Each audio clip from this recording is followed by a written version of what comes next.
The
most unreal, surreal election we have ever seen. We have a new name for the coronavirus. The World Health Organization has officially called it COVID-19. Lines crossing the Bloomberg terminal right now that Elon Musk has agreed to buy Twitter for $54.20 a share in cash. The U.S. Attorney for the Southern District of New York has confirmed the arrest of FTX founder Sam Bankman-Fried in the Bahamas. Smart people doing stupid things to incompetence or haste, but this one it doesn't make sense. First, the facts. Balenciaga is one of the world's most expensive clothing brands.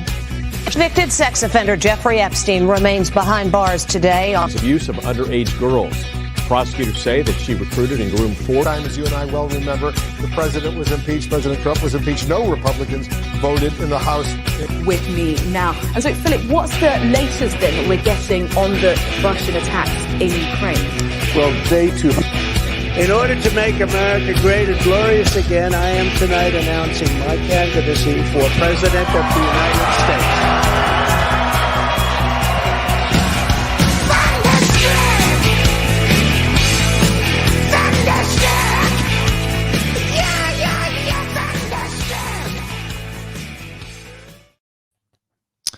All right. Good morning, ladies and gentlemen. Welcome to Badlands Daily. And I am joined by Chris Paul this morning since John is out today. And Chris, you're going to be here tomorrow as well, too, right? Yes, sir.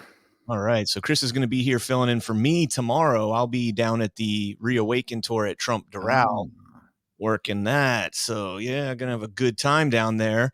Lots to talk about this morning. We had some just a moderately busy day yesterday. Yeah, right. I didn't stop yesterday, bro. From the moment I woke up at 6 a.m. Mm-hmm. I did not stop until 2 o'clock in the morning. I am absolutely shot today. And it was a lot yesterday. Dude, and I have to prepare everything for for tonight's or for tomorrow's events rather. So yeah, I'm dying. But real quick, folks, before we get into the first story of the day, let's go ahead and jump on over to our first sponsor for the day. And that is, of course, Angel Paste. That is Patrick Gunnell, one of our Badland Media's colleagues, his sister's company. Angel Paste is an all-natural, organic, American-made miracle cream made using only food-grade plant oils. Patrick's sister Barbara makes it at her home in Spring, Texas. It isn't some Chinese goo made to sit on the shelves for years with chemicals that actually get absorbed into your bloodstream. Don't take my word for it. Here is Liz in Ohio. I've been trying to heal a strange dry spot on my face next to my mouth for years. Then, after only 4 days of using Angel Paste, my dry patch is completely gone. You have created a magical healing balm that I have been chasing for years. Please don't ever stop making it. Experience Angel Paste for yourself today. Go to angelpaste.com. Promo code Badlands. Again, that's Angel Paste is an all-natural skincare product made by Patriots for Patriots. Your skin will drink it up. So go to angelpaste.com and use promo code Badlands. So I have some of that Angel Paste. I gave it to my wife because I'm in Florida and I'm a man and we don't put lotion on in Florida. Like that didn't dawn on me because I hear all these guys talking about, yeah, they use it. And I'm like, why? But you guys have dry, climates, and I guess you kind of have to. I'm not a lotion guy, but it like heals your skin.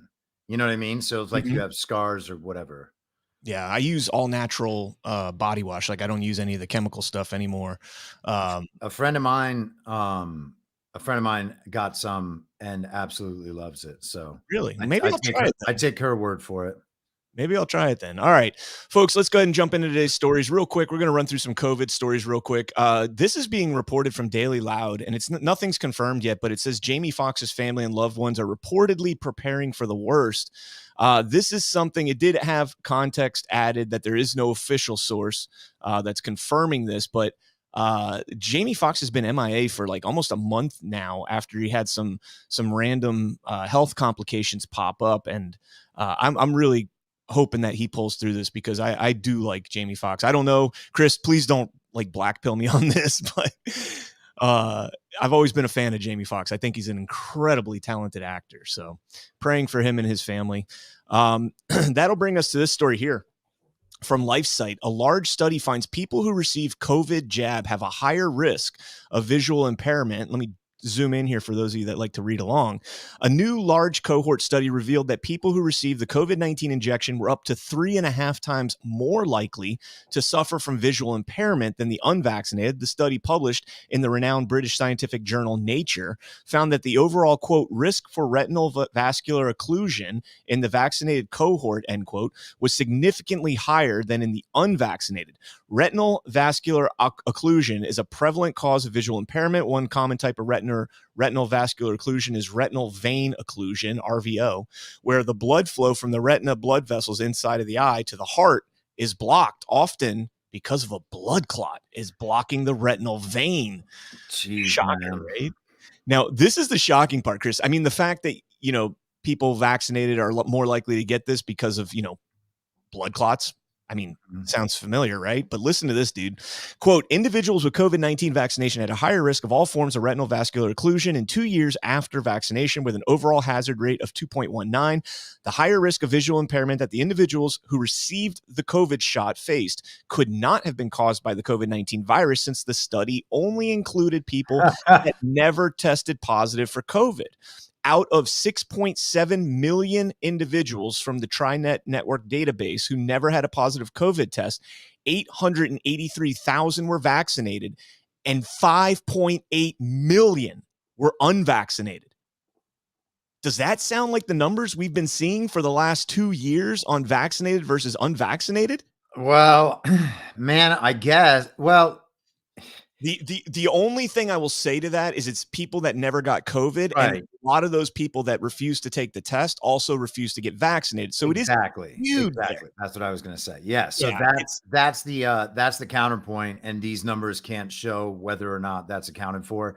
So, but yeah, I mean, it's still crazy that you can put together a group like that where, what is that? 15%, 85% of the people are not vaccinated. So that's wild to me right there. So I think we were lied to about the statistics of the uptake of the vaccine. And the other thing is, so many people stopped immediately after the first dose. That's a good point too. Yeah, they will. Yeah, They did it because they were told to do it and that they had to do it and they thought everybody was doing it. And then a couple months in, they were like, wait, what? Everybody's not doing it. We didn't have to do it. When you say first dose, are you meaning like the first two First doses? round, whatever it was. Round, Yeah. Like 1 J&J or 2 Pfizer, whatever. Although, man, there's probably a big set of people who stopped after 1 dose of Pfizer or Moderna too, because there were people who had negative reactions on the first dose and were just like, no, I'm not doing it. Yeah, that's a good point. I was reading an article the other day for Daily, and I don't remember which one it was, but it said that like it was like 12% of children actually went on to get a booster shot. Like it's a ridiculously low number of people of kids. It's sad to hear it's that high. It really is, absolutely, especially with everything we're finding now from Dr. Mayorkas. Some of his studies are involving testicular cancer and the reproductive impacts that it's going to have on people. So just another statistic there. I thought that was pretty interesting. So let's jump into this story here.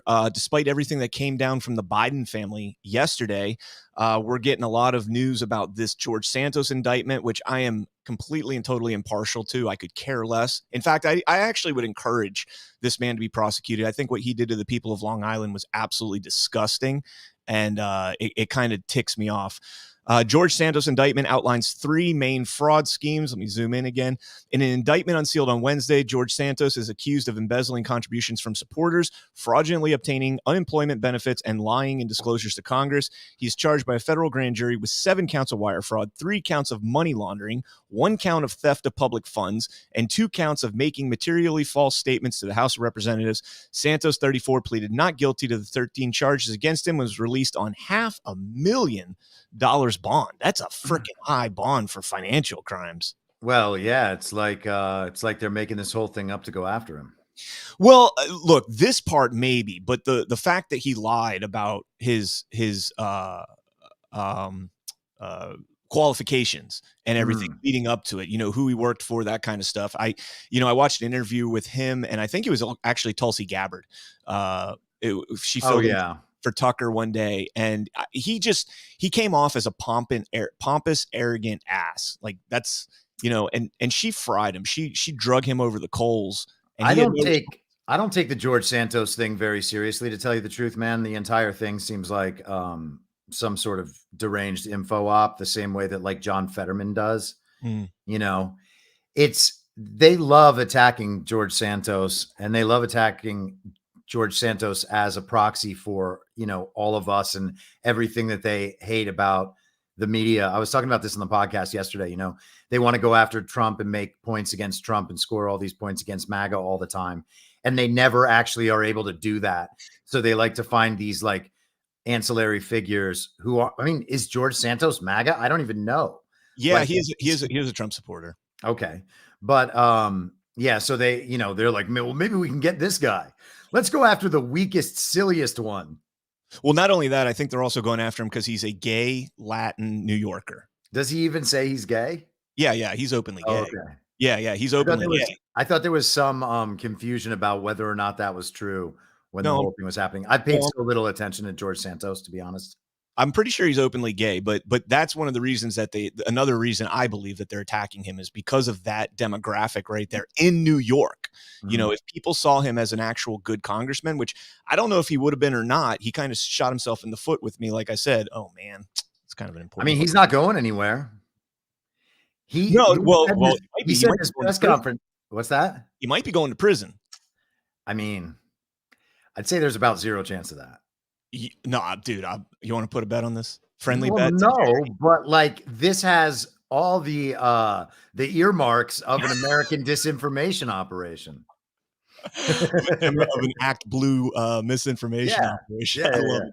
Well, here's another significant fact behind this. Julie Kelly, not a single tweet about the bombshell Biden family bribery schemes laid out yesterday in lengthy presser by the GOP Oversight Committee. But from Washington Post on George Santos, we got 2 articles, New York Times 3, Politico 2, CNN 1, MSNBC 2, ABC News 3, and CBS News 2. But nothing on Joe Biden, very little on Joe Biden. They might have put like a little blurb or something in there.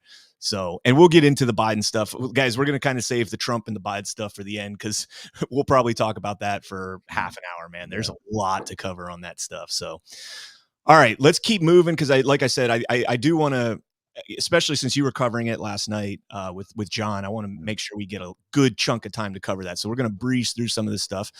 Listen to this one, dude. This is mind-blowing to me. St. Louis Circuit Attorney's Office refuses charges against woman arrested following Cherokee Street shooting. This was in St. Louis, Missouri. Kim Gardner is the Soros-funded district attorney up there. She's since resigned, but she doesn't resign for 4 weeks. The St. Louis Circuit Attorney's Office has refused to charge a woman arrested by police in connections with a shooting on Cherokee Street that left a man and woman wounded. Wednesday morning, police announced a 33-year-old woman had been arrested, and investigators would be applying for charges with the St. Louis Circuit Attorney's Office. Hours later, police said that the Circuit Attorney's Office refused charges of first-degree assault and armed criminal action against the woman, citing, quote, a lack of evidence, end quote, for 1 count of each, and, quote, a victim refuses to assist, end quote, for 1 count of each. The woman was then released from police custody. The suspect was captured on camera. And it goes on to say, quote, if a woman can be on camera shooting and not be charged, what message is that sending to all these other gunmen, said Brittany Morris. She completely terrified a community and injured multiple people, not even just the people who got shot, but the people who got stampeded. I'm cut up. My staff is cut up. I know people who are injured. This is wild, man. Like, with everything going on with gun violence and everything else, the left screaming about gun violence and gun laws and background checks and everything else. Here you have 2 women caught on camera indiscriminately firing rounds in St. Louis, Missouri, and the Soros DA lets them go. This is the agenda. 100%. I mean, that story right there should be placard on every single social media post. It should be pinned to the top. Gun violence only matters when you can ban the guns, and it's somebody that fits the narrative, like this Mexican white supremacist. I'm not even going to get into that guy. I won't pay that story a second of my time. So, any comment on that, Chris? Well, man, I just, I see this stuff as a narrative development, and we're reaching the end point of a lot of these narratives. So you expect it to get more extreme and ridiculous until people actually figure out what's going on and say that they've had enough. And Democrats just keep defending this stuff. I shouldn't say Democrats. Like I'm trying to be conscious of saying the uniparty left and the uniparty right, because it's not just Democrats who are on board with all this. The people who spend all their day on wokeness, they love this stuff. They want these stories out there. They want to talk about them all day long. It's bad, obviously, right? These people should be put away immediately, but I expect we're going to continue seeing stuff like this. So I don't know, man. For me at this point, like, this is a blip. Yeah. Well, she's out. So that's the big thing. I mean, and I'm sure we'll get a headline about her in a few weeks about how she's done something different, and we can't believe that she was let out. Well, they had last week, they had or might have been earlier this week, a Cook County state attorney that resigned after over 20 years of service, and specifically called out the state attorney, the Soros-funded attorney there in Illinois, and said that it's not a safe place anymore. We're not allowed to do our jobs. We have our hands tied behind our backs when it comes to investigating these crimes and prosecuting these crimes. And he's not only did he resign, he's leaving the state. He said, like, I'm out of Illinois. I can't take it anymore. So there is a mass exodus, and we'll get into, there's some key data points that we're going to get into a little bit later in the show that is going to show that guys, we are the silent majority. I know Chris will reverb that. So, all right, let's get into this. Today's the big day. Title 42 ends today. There's going to be a lot of chaos at the border, allegedly. There's over 60,000 people staged and waiting to come across the border. And we get this story from the Wall Street Journal, and I'm going to show you a little mainstream contradiction here. Biden's new immigration policy cements the end of liberal asylum rules. Now, once the public health measure ends on Thursday, Mr. Biden, this is the Wall Street Journal, Chris. Did you catch that? Mr. Biden. All right. Anyways, they do that sometimes. I know. I just think that's so funny, man. Mr. Biden. Like, I deliberately, when I write, I don't think I've ever written President Biden. Oh, I would never write President Biden. Yeah. It's always Joe Biden, whatever. I write the fake presidents a lot. So anyways, getting into this, it says once the public health measure ends on Thursday, Mr. Biden's administration is planning to replace it with a set of new measures meant to mimic Title 42. I heard John the other day saying this is a little devolution-y here. Meant to mimic Title 42. Migrants who cross into the U.S. illegally, which asylum seekers are explicitly permitted to do under existing laws, will be quickly subjected to a higher asylum standard that is designed for most people not to clear. Those who fail will be deported to their home countries or back to Mexico, which has agreed to keep taking them. Now, here's the interesting part of this article that kind of pisses me off a little bit. It says Homeland Security Secretary Alejandro Mayorkas said on CBS Sunday that the administration expected, quote, large numbers at first, end quote, of migrants at the border over the coming weeks, adding that the preparations had been underway for more than a year and a half. Now, keep that in mind. Preparations have been underway for a year and a half. It says Mr. Mayorkas cited plans to, quote, to create lawful, safe, orderly pathways before they reach the border, end quote. This includes turning away migrants who arrive illegally and banning them from entry for years. So I'm not sure how Mayorkas is going to get into Mexico to create lawful, safe, orderly pathways unless he's like talking about, but it says before they reach the border. So are they going to be calling up and saying, hey, can we schedule an appointment to cross the border? We'd like to get into this, but apparently, I mean, he's making it sound like there's some coordination or cooperation. A few weeks ago, we heard reports that Mexico was not even in contact with the Biden administration or with Antony Blinken, the Secretary of State in the fake administration. And that doesn't surprise me. I mean, I say constantly, I don't imagine that other world leaders pretend that Joe Biden is a legitimate president. The world leaders involved with the implementation of the global agenda will pretend that Joe Biden is president the same way they pretend, their own legitimacy. And so they will cooperate together and they will project to the world that all of them together are legitimate and doing stuff for the people of the world. But there's no reason why he would get respect from world leaders who are not part of that group and pushing that agenda. Now, I want you to, Chris, let me pull this up real quick. I want you to think about that Wall Street Journal article I just read, right? Making it tougher, right? It was written on May 8th. Making it tougher. We're going to end Title 42. We're going to put new implementations in place or new policies in place to implement that are going to make a new Title 42, so to speak, that's going to make it more difficult, which, by the way, is right in line with Joe Biden's last State of the Union, where he basically gave a Trump speech that without being a Trump speech. Oh, America first. We're going to put American industry first, all that crap. But anyways, listen to this from NBC News. And this was written, I believe, yesterday. Yesterday. Biden admin to allow for the release of some migrants into the U.S. with no way to track them.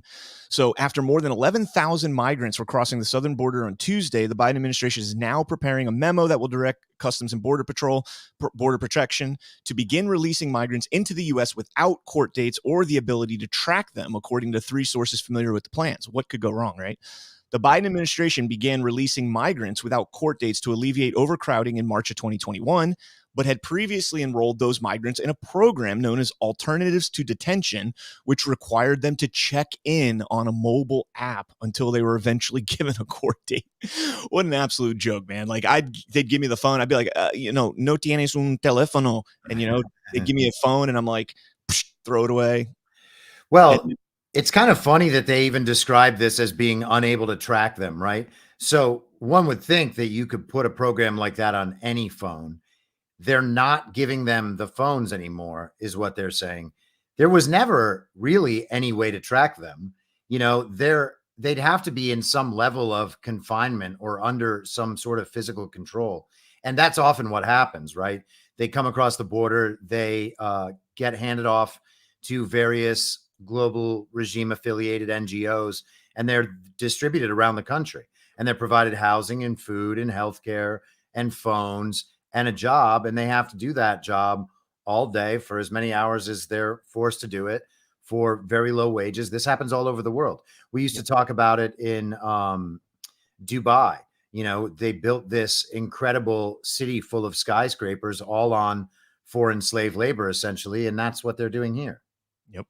Well, let me finish this up because there are some contradictions here. It says the more than 11,000 border apprehensions in a single day is a record and surpasses expectations of 10,000 per day predicted by the Department of Homeland Security officials on what would become on what would come when the COVID restrictions lift late Thursday. So they're already surpassing not only records, but what they or not only what they expected, but the records for a single day of crossings. And we haven't even canceled Title 42 yet.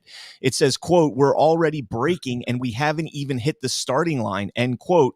One DHS official told NBC News, speaking on the condition of anonymity, of course, because the person isn't authorized to talk to the media. So you have one hand Wall Street Journal saying that Joe Biden is going to make it so much more difficult for Title 42 with his new, Trump-esque policies here. And then on the other hand, you have NBC. Is that NBC? Yeah, NBC saying we already have a record number crossing. DHS has said this is completely broken. Remember, Mayorkas said they've been preparing for this for a year and a half. I'd love to see what you did to prepare for this if it's already broken. I think there was I think I may have seen the memo. There was some sort of leaked memo or leaked plan about what they were planning to do over a year ago. I know that John and Burning Bright and Just Human covered this at length last night on Devolution Power Hour. There were some more headlines yesterday. I didn't spend much time on the immigration thing yesterday, but and some of the left was getting mad as well that like Biden was putting in these stricter policies because, they reflexively just think that immigration is good and anything that slows immigration is racist. So they're going to be mad at it no matter what. And they don't care about the result. These people are so strange, honestly. Yep. But yeah, we're going to have to see, man. It's good that all of this is being set up as the crisis. It is. It's good that people are finding out that this actually is a bad situation with a real human toll and that there's nothing good about our broken immigration system. So I hope that people will become more amenable to stricter immigration policies. And I think that maybe we're going to see a continuation of those Trump-esque policies. I don't think Biden has a choice, to be honest. Well, he doesn't. I mean, 60,000 staging the cross, 11,000 a day. That's unsustainable. All right, folks, a word here from our next sponsor here. These are crazy, stressful times. So what's your solution to relax? If you haven't tried CBD, you haven't experienced complete relaxation. CBDdistillery.com has the best CBD products, including their top-rated Synergy Plus collection. No prescriptions needed, and it's delivered to your door. You don't need a prescription, but this delivers a sense of calmness and well-being that'll make you wonder how you manage life without it. So what could possibly be this effective at taking the edge off of life and deliver a level of chill that you've never experienced? It's called Unwind Synergy plus THC and CBD. It's only available from cbdistillery.com, and you must be 21 years or older. Unwind Synergy is remarkably formulated with full spectrum CBD plus hemp-derived Delta-9 THC. Bottom line, if you could use a little piece of a little peace and calm in your life, Unwind Synergy is for you.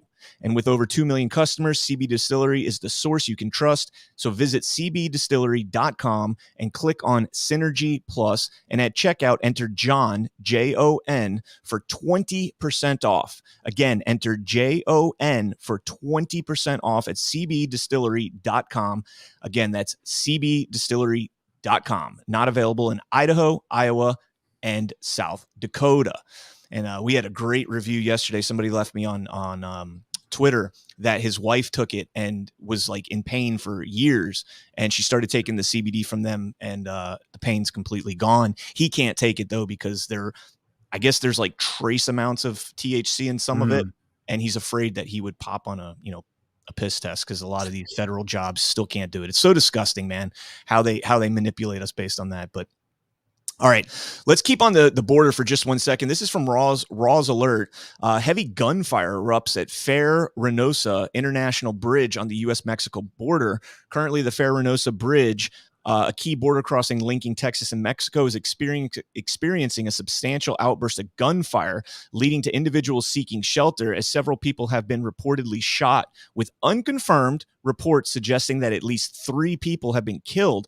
And I mean, dude, this is something like I remember this is like Afghanistan stuff right here.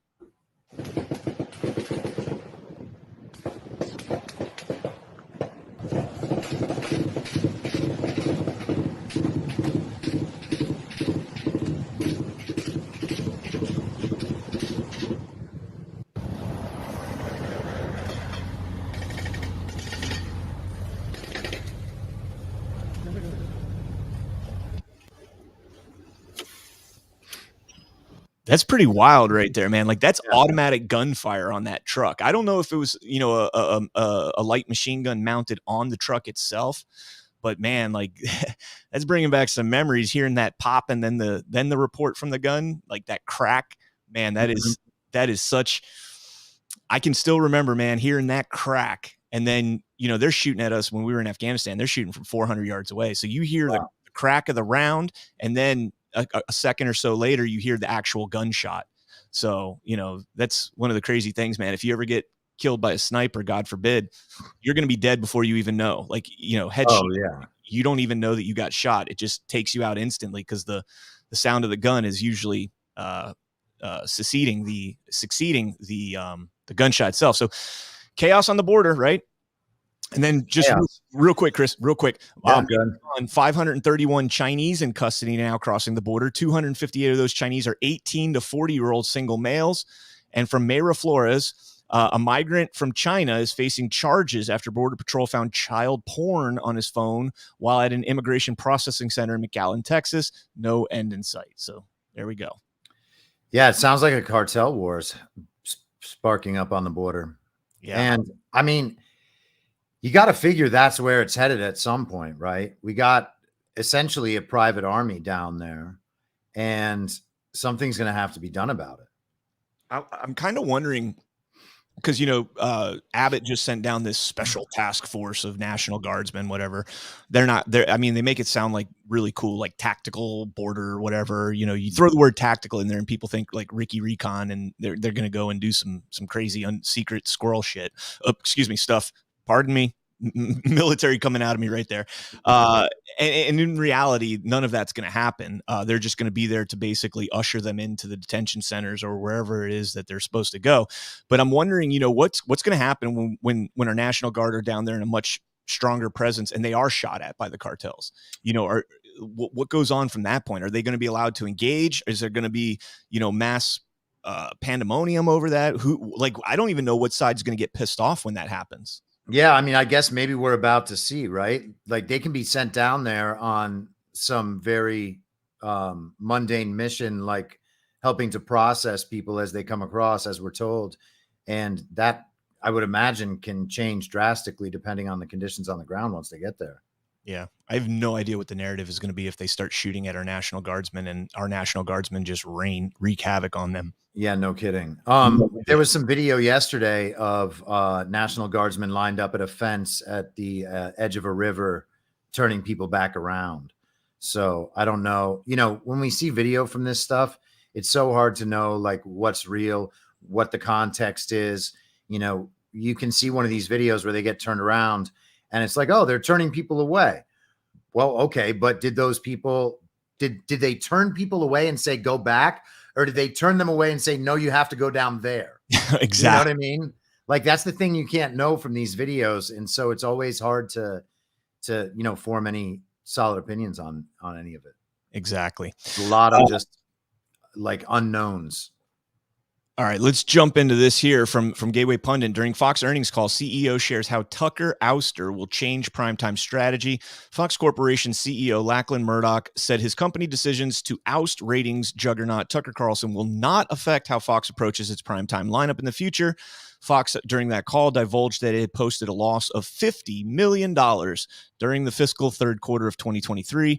During a question and answer session portion of the call with investor Robert Fishman of MoffettNathanson, asked about plans for programming at a post-Carlson Fox News. Quote, can you discuss whether the departure of Tucker Carlson will lead to changes in the primetime programming strategy and then potential opportunities for more national advertising?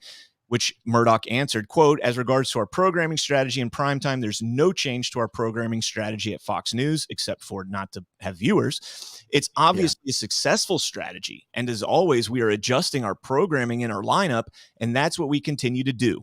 Murdoch concluded by saying, quote, we are pleased with the strength of the advertising demand throughout our schedule, but particularly primetime. 8 p.m. Eastern time slot has struggled to compete with MSNBC and CNN in the 25 to 54 demographic. Fill-in host Brian Kilmeade, Lawrence Jones, and Kayleigh McEnany have been unable to bring in sizable audience that tuned in regularly for Carlson.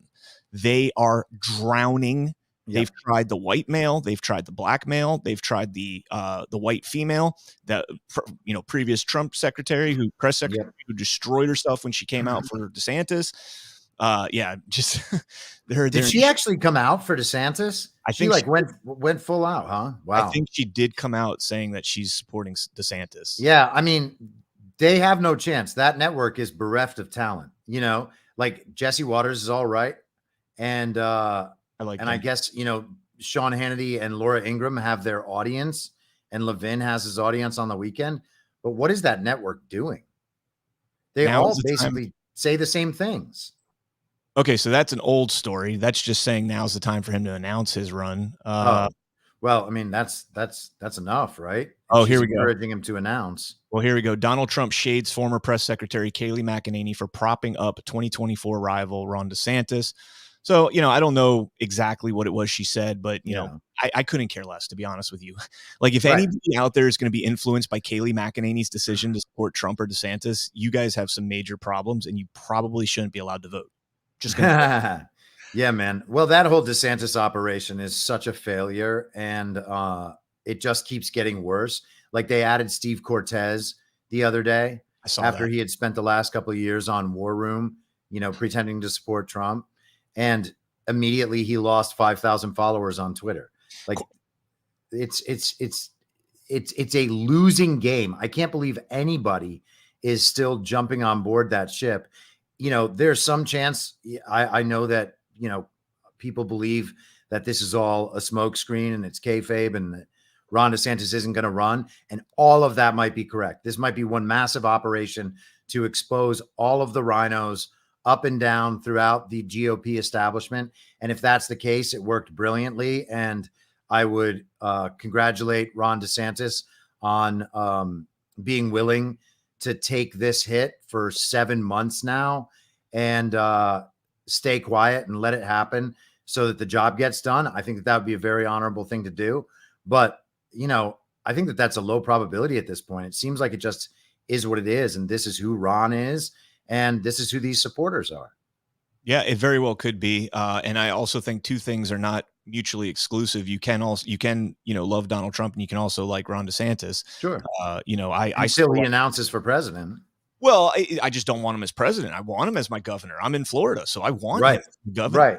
I'm just saying, if he announces for president, that is beyond the pale in terms of like moral mistakes you're allowed to make. Like, that's the end of his career if he does that. I do agree with that. Agree with that. If he announces a run in 2024, he's going to be done. He's going to. You will not recover from that, because you're going to lose the biggest political movement in the history of this country. Yeah. And you can't come back from that. But getting back into the Tucker thing real quick, this is NBC News talking about this. Check this clip out. Okay, well, listen, Twitter was already under fire from misinformation, disinformation, all-out lies, anti-Semitism, racism before Elon Musk took over, and now it's gotten kind of crazy, right? Seemingly unmirrored, if you will. Will anybody be able to police what Carlson says, or is this the point? It's just a free-for-all. I think this is the point. It is a free-for-all. It's what Elon Musk wants to provide. This move by Tucker may cement the idea of Twitter as a right-wing website. So, folks, they're going absolutely bonkers over this Tucker Carlson thing. That's Brian Stetler there. When I heard Chris had his dogs go crazy, I thought that was in the cut, because Stetler's famous for like not wearing pants when he does these little spots. So I thought maybe his dogs, but yeah, Stetler's just going nuts. We're gonna actually touch on a tweet that he put out the other night as well, and he's not unhinged as he used to be when he talks about some of these things. You'll see through that clip there, he doesn't go off on Twitter for doing what they did. NBC, of course, does. Oh, they've been spreading disinformation and misinformation and anti-Semitism and all that stuff. No, that's not true. Not true at all, for one. We've been banned from Twitter for largely forever. And, it's just the way it goes, right? So now I want to jump over here, because I'm going to hold off on the Trump speech from last night until we get let me pull him out until he gets back. We're going to hold off on the Trump speech until Chris gets back and towards the end of the show here. But let's jump into this story. This is a wild story Fox News puts out. Resurfaced Nikola Tesla writings about machines with their quote-unquote own mind eerily predict the rise of AI. This story is crazy. Century-old writings by American inventor Nikola Tesla seem to predict the development of artificial intelligence, foreshadowing the rise of groundbreaking tech. Quote, I purpose to show that, however impossible it may now seem, an automation may be contrived which will have its quote-unquote own mind, Tesla wrote in June 1900. And by this, I mean that it will be able, independent of any operator, left entirely to itself, to perform in response to external influences affecting its sensitive organs, a great variety of acts and operations as if it had intelligence, end quote. The comments were published in the Century magazine in an essay titled The Problem of Increasing Human Energy. Tesla, born in the Austrian Empire in 1856 before he moved to the U.S. in his late 20s, is famed for his inventions such as hydroelectric power, the Tesla coil, and his work on developing a radio. Now, I think, Chris, did you hear that article there? Yeah. Dude, can you imagine Nikolai Tesla in 1900, 123 years ago, had the intuition that we were going to have completely automated robots. Now, keep in mind, we didn't even have a car in 1900. We were just on the precipice of the first automobile. We didn't have microchips. We didn't have, anything compared to what we have today. And he had the insight to predict that we would have, autonomous life that was capable of independent thought. Just wild, man. It is wild. Yeah. I mean, man, I've been thinking about the tech stuff a lot lately, and I'm beginning to believe that when we hear stories about technology that could exist or might exist, or maybe we should fear this or that technology, I generally now assume that that technology is already being employed. Oh, yeah. Right. And, looking back at how much we've been lied to about the history of virtually everything, the fact it's entirely possible, right, that they could have tech beyond our imagination that has been hidden for a long time. It just is possible, right? I'm not suggesting that like he invented the free energy device, although maybe he did, right? I don't know. And when I see something like this, it says to me that people have been thinking about this stuff for a really long time, and we are continually convinced that people just started thinking about this a little while ago, like as computers developed, kind of thing. Like this is all just new in the last couple of decades. I don't believe that any longer. Yeah, it's pretty wild that, but even then, I mean, 1900, come on, man. Like, yeah, we didn't have the infrastructure for any of this stuff. Now, I mean, I kind of play around. I've read some of the the theories about Tesla and time travel and all that stuff. And, that would definitely, this is one of the few situations, Chris, where I would think it would be more probable that he was able to time travel than when he came up with the idea of a microchip that big that could be able to develop independent thought free from the soul of a human being. Like that's crazy to think. This. I mean, consider the possibility that there have been technologically advanced societies on this planet that have been destroyed. We always think that something like that's not possible. I used to think that idea was ridiculous, honestly, because I believed the rest of how history had been constructed for me. But now we're kind of beginning to see at least the way something like that could have happened, right? We have a pretty technologically advanced society right now. The regime in control of most of our technology and the financial system and most of the land and most of the weapons and most of the people and most of the agriculture, like they're about to lose their control over all of those things. And so under those conditions, what would they be willing to destroy and wipe out for decades or generations? Yep. And all they would have to do to be able to do that is keep their stuff separate and protected while the rest of the world is destroyed. And in a few generations, people will forget that anything ever existed and they can bring that technology right back, So, again, I have no idea. I'm not saying that's what happened, But could it happen? Yeah, it could happen.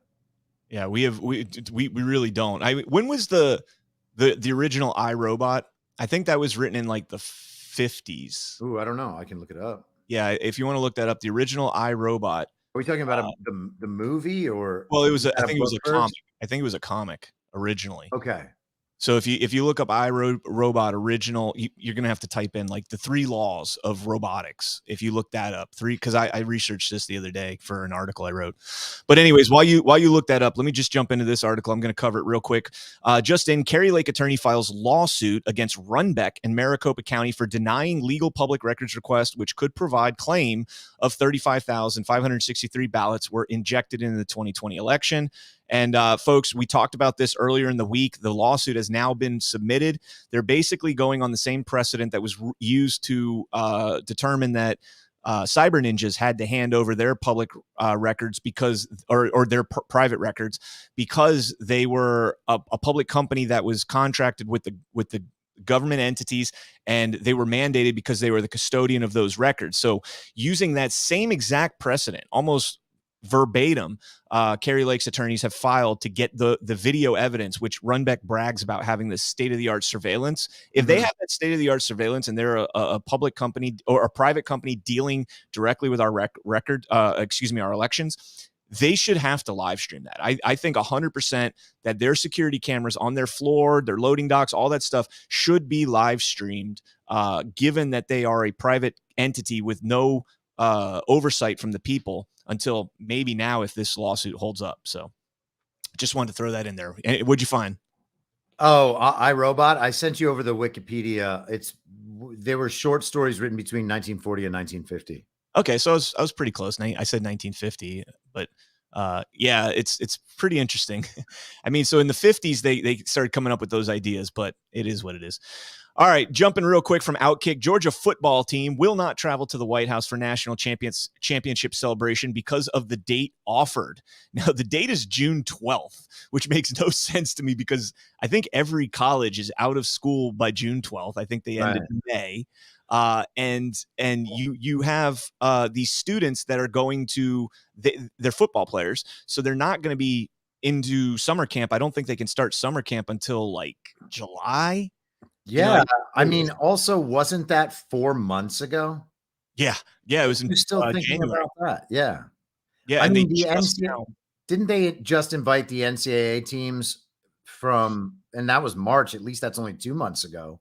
Yeah, so they invited Jill. Jill had said they were going to invite both teams, and the Tigers, the LSU Tigers that won, they're like, we're not going. Now, apparently, they've backtracked on that, and they are going to go, but they didn't invite both teams. So maybe that's why they were like, okay, if you're not going to invite both teams, that's fine. We'll go. So I don't know. I couldn't care less. I just think right. It's just such a clown show. I'm a Gator fan, so the Georgia Bulldogs are not my favorite team, but I got a little bit of respect for them for doing that.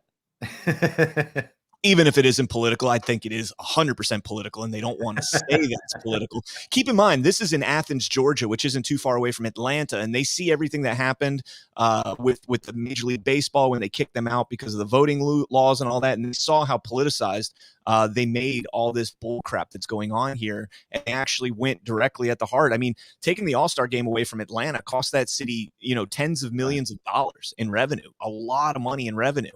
And, maybe even more than that, the All-Star game. So, I mean, you got the home run derby, you got all these contests that lead up to it now. So it's a big deal over there. So kudos to the Georgia Bulldogs. Go Dogs. You'll never hear me say that again in my entire life. All right, let's jump into this one. Chris, I was talking about magnanimous, Brian. No, I was talking about the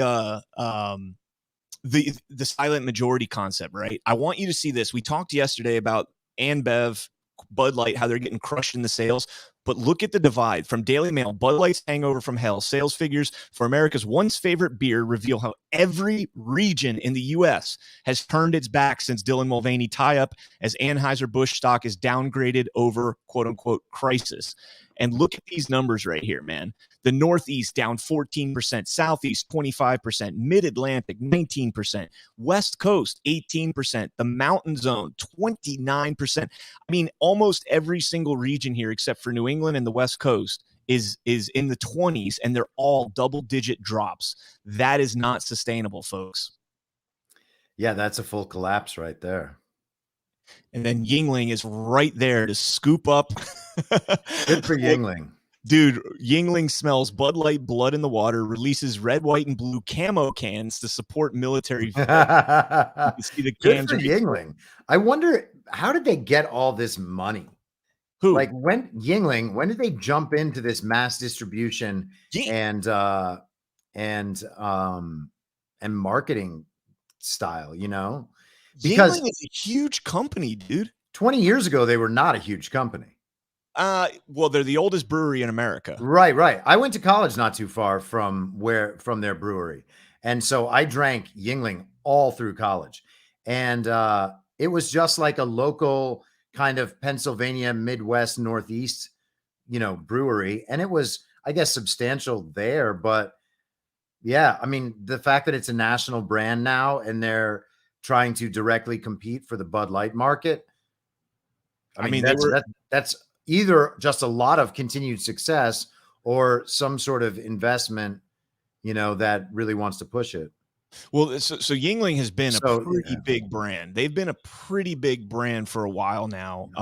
But I don't know. You're right. They're nowhere near Anheuser-Busch. Like, they're not even close to that level. They might surpass them now because I actually think Yingling's a much better beer than Bud Light. Not even close. Oh, yeah. No doubt about it. Yingling is much better. But check this out. So in October, this is from WikiLeaks, or not WikiLeaks, Wikipedia. In October 2016, Dick Yingling sparked calls for boycotts of Yingling after endorsing Donald Trump for president.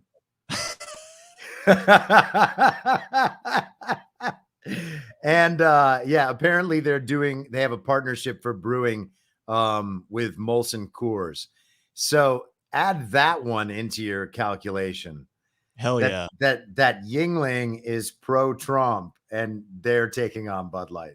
And they're the like I said, the oldest brewery in the country, based in Pennsylvania. They have a big brewery down in Tampa, Florida as well. So well-positioned company, guys.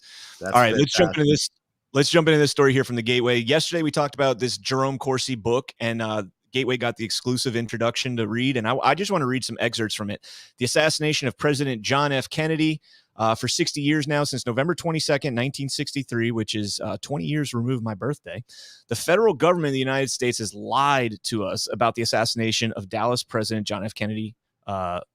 Dr. Mantic, a radiation oncologist with 40 years experience reading x-rays, has empirically demonstrated several impossible features of these skull x-rays. Thus, the Warren Commission's conclusion that Lee Harvey Oswald was the lone gunman assassin cannot possibly be true.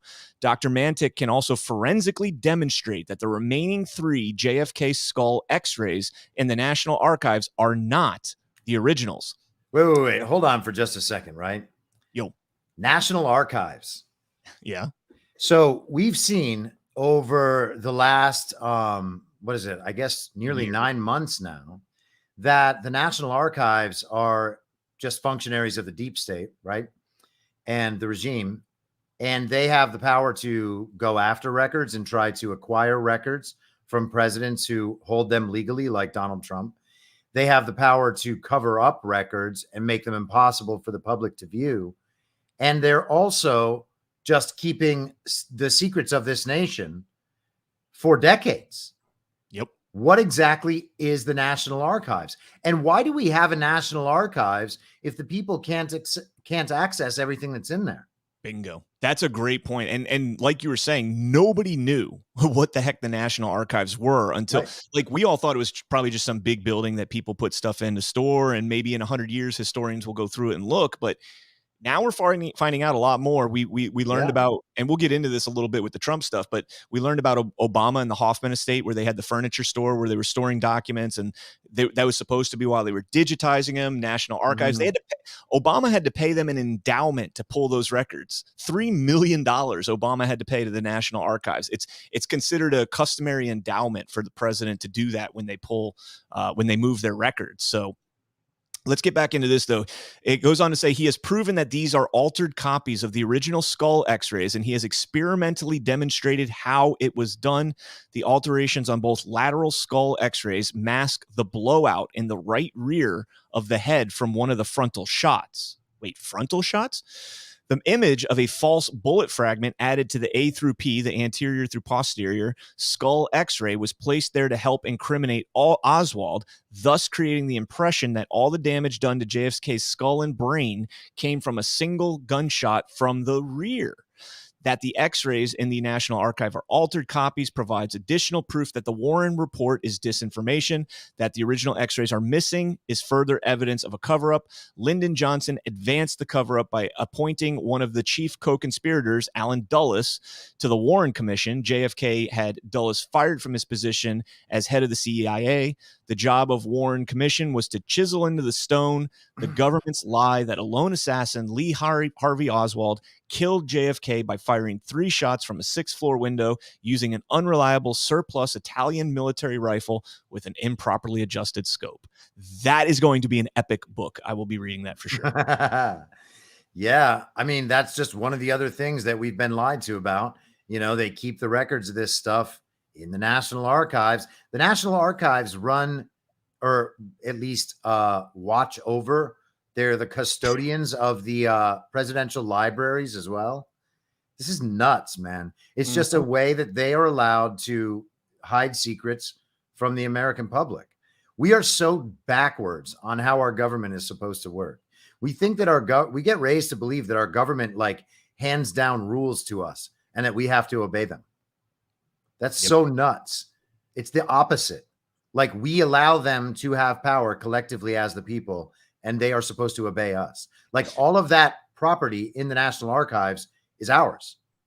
Well, that's one of the reasons why I got to see this second Trump presidency, because you're exactly right that we are, you know, the consent of the governed. However, we're at the point now where there are no ramifications beyond that. Like if the consent of the governed is not, you know, being adhered to, we don't have any ramifications anymore. You can't speak out because the FBI will come kick your door in and lock you up in single solitary confinement for 3 years without bail or anything. Like we're getting to the point. I mean, Douglas Mackey getting banned or getting imprisoned for a tweet. You know, just look at Trump right now, what he's going through. The E. Jean Carroll story is the wildest thing I ever heard. No date of a crime, but you're being accused of and held liable for a crime. It's wild. But let's blow through this because this is all stuff we could talk about with the Trump thing. I want to put this to bed, unfortunately, because I kind of would look forward to Robert F. Kennedy as a vice president. Just to quell any speculation, under no circumstances will I join Donald Trump on an electoral ticket. Our positions on certain fundamental issues, our approaches to governance, and our philosophies of leadership could not be further apart. So we can put that to bed. Well, for now we can. No, he said under no circumstances. Yeah. But I'm gonna hold him to his word on that. Okay, fair enough. I mean, he has to say that right now. You can't just very well start talking about how you're gonna form a unity ticket with Donald Trump and expect the Democrats to go along with you. But in a year from now, who knows? Honestly. Yeah, but the other thing is, you know, I like Robert F. Kennedy Jr. in his war against the pharma companies and the vaccine companies, and I like how he's going after the CIA and the deep state. So I can get behind him on that stuff. But if he actually wants to go head to head with Donald Trump, like he's going to get rolled. Yeah. It doesn't even make sense. So, you know, he has to know that.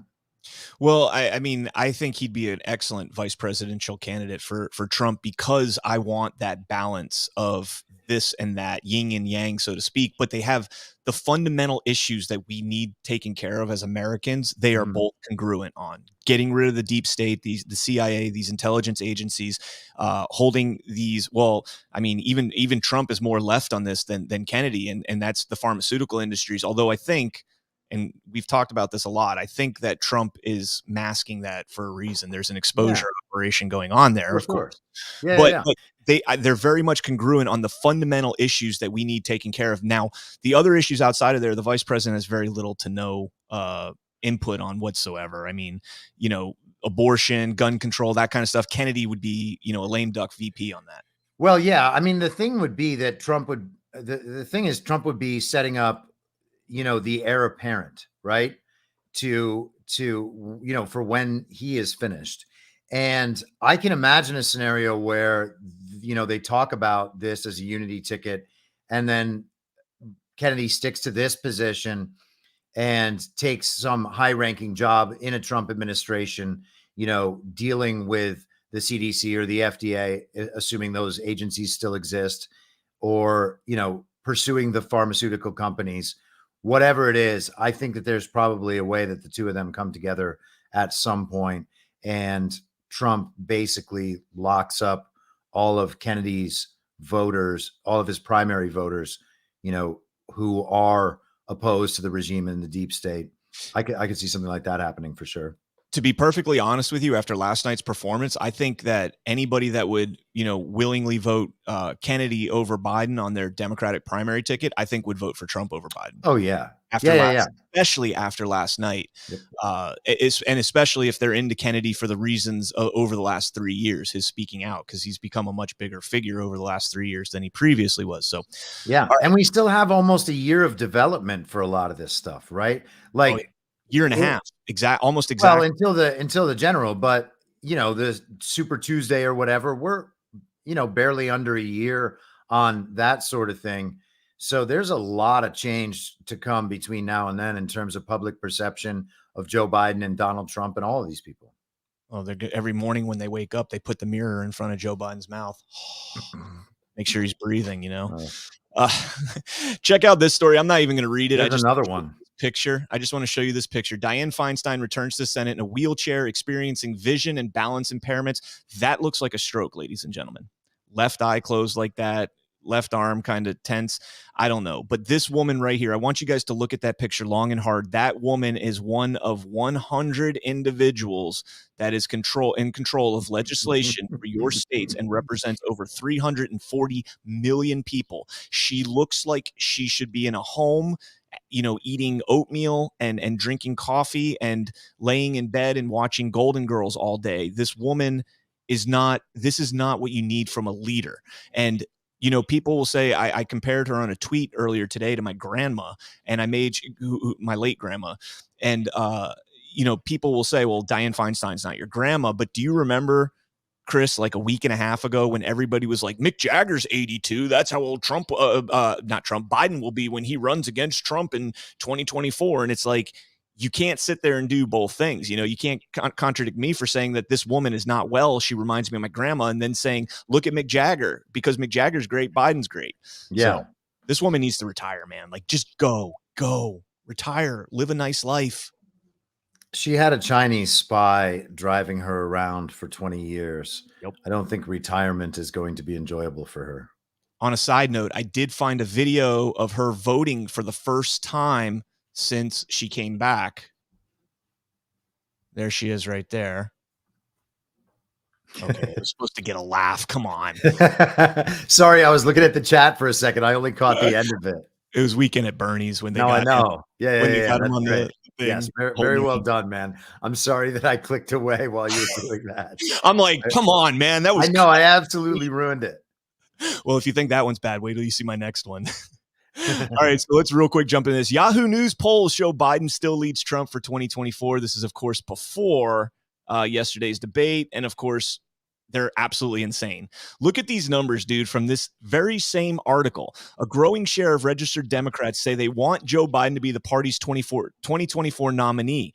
You have 34% that don't and 14% undecided. I mean, it is a little bit early to determine that, but this is the telltale sign right here. The approval of Joe Biden's performance among Democrats and Republicans. Democrats and Republicans pretty much split the ticket. 19% of Democrats seemingly don't approve, whereas 16% of Republicans. But then look at that number of the independents, 43% trending down. It's not going to go anywhere. I think that's all adults. So they're including the Democrat number in that gray line in order to boost it that high. Oh, that is, U.S. adults. Oh, I'm sorry. I thought that was independents. Phew, good catch, man. Thanks, buddy. That's even better. That's 43%. Whoa, that just changed that whole thing completely. It's so bad. It's so bad.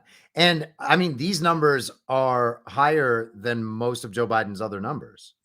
For some reason, Rasmussen keeps yielding something in the high 40s for Joe Biden approval. But, there are other polls that show him at like 36.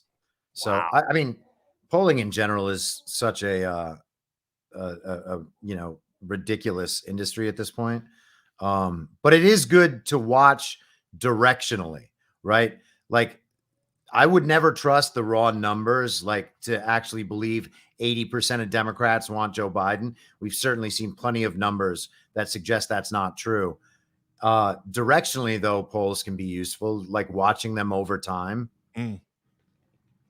Well, all right. So speaking of polls, I want to get into the meat and potatoes of what everybody's here to hear today, because, obviously we had a big day yesterday. But before we get into that, ladies and gentlemen, I want to give you one simple solution that will greatly improve your life, better sleep, sharpen your mind, and get back to feeling great.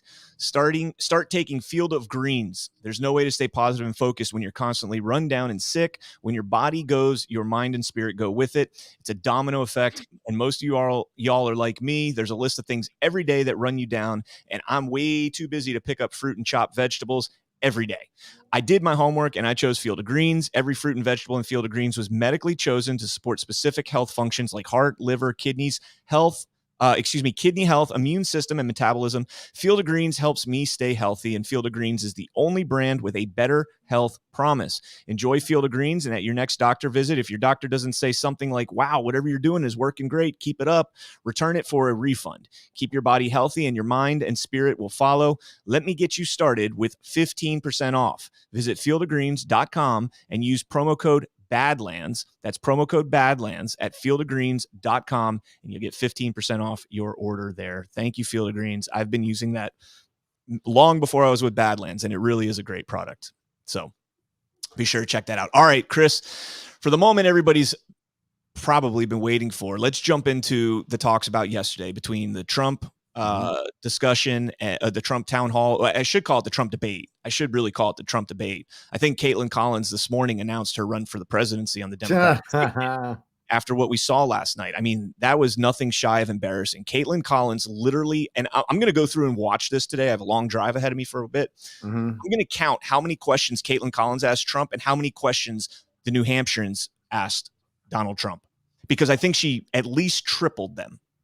Oh, yeah, no doubt. Well, the problem with Caitlin Collins and what she was forced to do, what she ended up doing was, she couldn't continue letting the crowd ask questions, because Trump would answer those questions. He would say things that aren't allowed on CNN's airwaves, which she is well versed in, and she would try to cut in. And then when he would answer her questions and say the things that CNN's not allowed to say, then she would be like, okay, well, she would give her own answer where she like reasserted the official story and the central narrative, and then she would immediately shift out to the crowd so that Trump couldn't respond to what she was saying. I mean, she tried her best. That was a disaster for her. Well, yeah, that was absolutely. It would have been a disaster for anyone. They're going to go after Caitlin I don't Collins, think so. But really? I don't think it would have been a disaster for her. Who do you think could have handled that? She has a chip on her shoulder, dude. She has a chip on her shoulder. This is from Variety in 2018. White House bans CNN reporter from Trump event. She got kicked out of the Trump press pool just for an event, but which I wasn't going to anyways. It was a Rose Garden event. And she got kicked out for asking Trump incessantly questions about Michael Cohen and some other stuff. And I think she has a chip on her shoulder towards him. I think if she would have just shut her mouth and let Trump speak, I think she would have been... When she interrupted him and continued interrupting him over and over and over again, and she spit so many false facts. She fact checked President Trump many times last night and was dead wrong. Like, I could have written 20 articles last night. I wrote one so far. Jim Hoff just wrote another one this morning, but I could have written probably 10 or 20 articles about how inaccurate she was in correcting President Trump on a lot of those things. Yeah, I mean, you're exactly right about that. But if she had shut up, then she would have gotten ripped apart too. They've created this like moral necessity to make sure that the no-no words aren't said on television. And if the no-no words are said on television, you immediately have to stop everything, be as rude as possible, continue interrupting, and just repeat the official story until the other person agrees with it. And so that's what she was trying to do. I mean, they're mad that she didn't do that enough. But all I was saying is, I don't think there's another television host who could have done a better job of what she was set out to do. She had an impossible job. It would be impossible for anyone. Yeah, perhaps. Like Don Lemon would be terrible. Anderson Cooper would be terrible, right? Well, like who would be good? So the crowd there was made up of Republicans and independents. Mm-hmm. So there weren't, or what do they call them in there? Undecided voters or something like that. Yeah. Undeclared.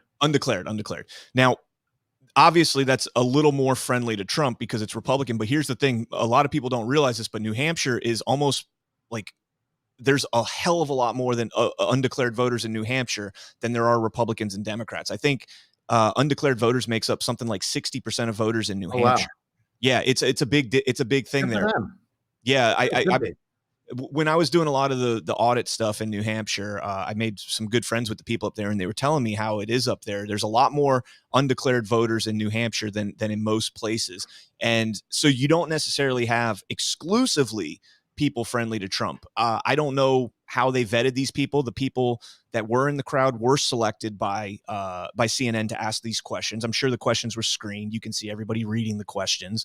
So they started out, if you watched it, they started out trying to stick on elections and on election integrity and J6, because those are two things that, I mean, President Trump, like the Republican Party as a whole, the normie Republicans are worn out on that stuff. They're absolutely worn out. This is why my personal channel doesn't really tend to grow, because nobody wants to hear election integrity. Nobody wants to hear it. In the Fox News, the CNN culture, you know, there's people now that are starting to venture outside of that, and now they're starting to see stuff and they're starting to say this is what's going on. But as soon as they got into the questions from the people, you know, asking about the economy, asking about immigration, asking about I think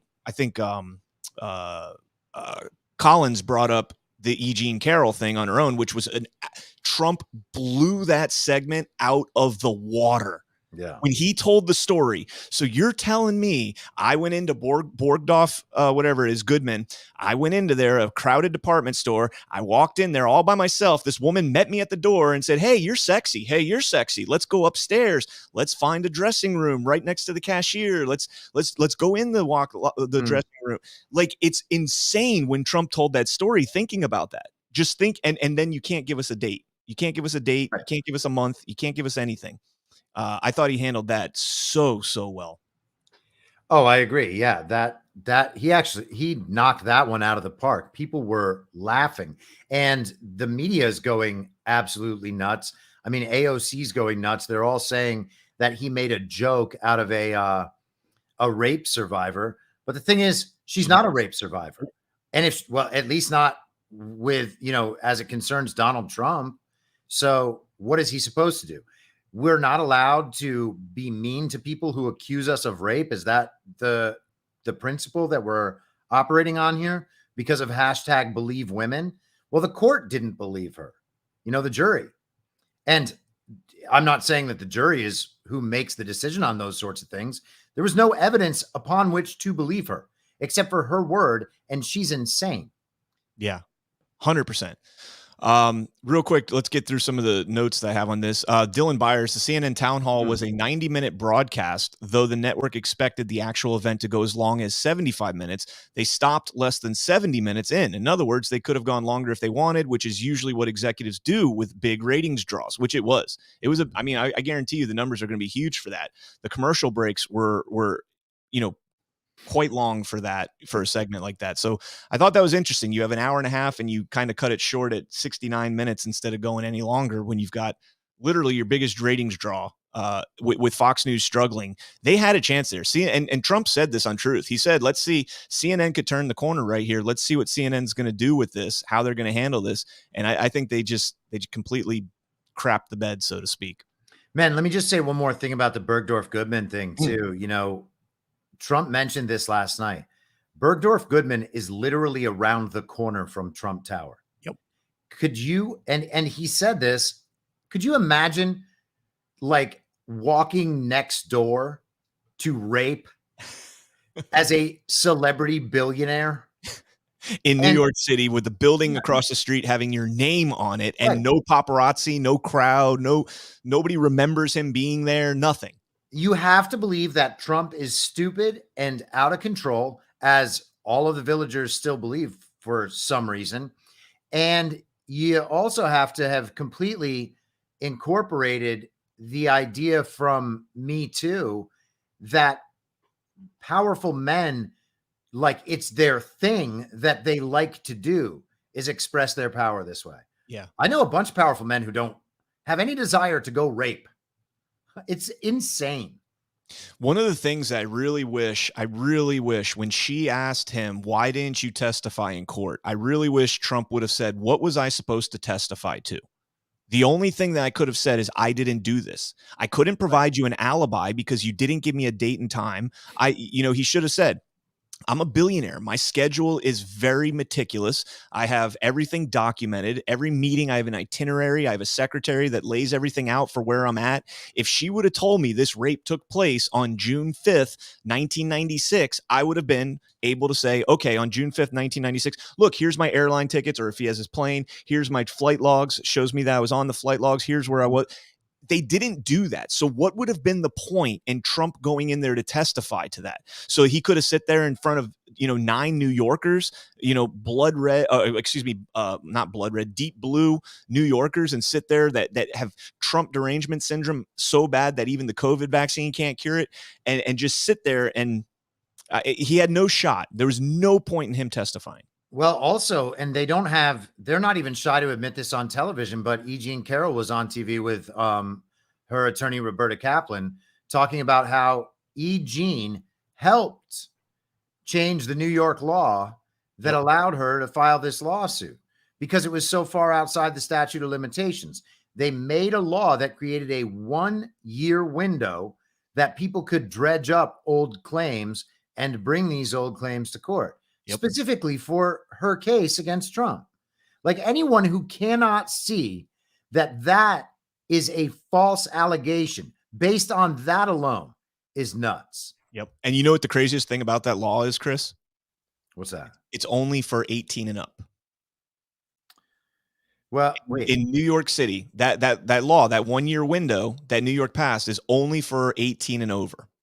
So you can't, if you're a child, a victim of, maybe somebody that lived in New York that's a known pedophile, like, I don't know, maybe like some guy named Jeffrey Epstein. If you have anybody in New York City, 18 and up at the time of the crime, the extension did not apply to them. Okay. So I think, though, is that because there are two separate laws? Because I know that there's the New York Child Survivors Act and the New York Adult Survivors Act, and the Adult Survivors Act was the one that was changed. The adult, right? The Child Survivors Act, which the only thing I could find online, and if you could find something on the fly, I haven't looked at it, so I'm just making sure that we're like on the same page. The only thing I found was 5 years, and I think they extended it in 2019 to 20 years. Don't quote me on this, folks. Don't quote me on this. I think they extended it to 20 years. It's really difficult for children to make. Yeah, for children. Yeah. For children. Well, that's good. A 20-year statute of limitations makes sense. But there shouldn't be any statute of limitations on children. Fine. Yeah, that's probably the right answer. But 20 years is a significantly long time. The only issue, whereas 5 years is not.